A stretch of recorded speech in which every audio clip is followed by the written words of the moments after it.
Bible मुक़द्दस बयान करती है कि खुदा किसी का तरफदार नहीं। वो अपने मकासद की तकमील के लिए मुख्तलिफ तरीके, हालात, इंसान, मखलूक़ात, चीज़ें और अक़वाम को इस्तेमाल करने पर खुली इख्तियार रखता है। पुराने अहदनामा में बनी इसराइल को मिस्रियों से आज़ादी दिलाने के लिए उसने कुदरती अनासर को अपने मकसद की तकमील के लिए इस्तेमाल किया। उसने अपने लोगों को रास्ते में से गुजारने के लिए बहर कुलज़म को और यरदन को दो हिस्सों में तकसीम कर दिया। उसने यूना के लिए मछली को इस्तेमाल किया।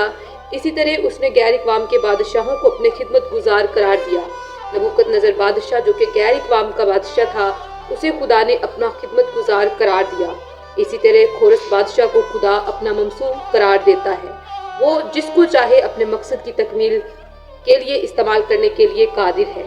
उसने अपने लोगों को सज़ा देने के लिए और यरूशलेम की तबाही के लिए नबूकदनेस्सर को इस्तेमाल किया, और इस तरह खोरस बादशाह को यरूशलेम की बहाली के लिए और यहूदियों की बहाली के लिए इस्तेमाल किया।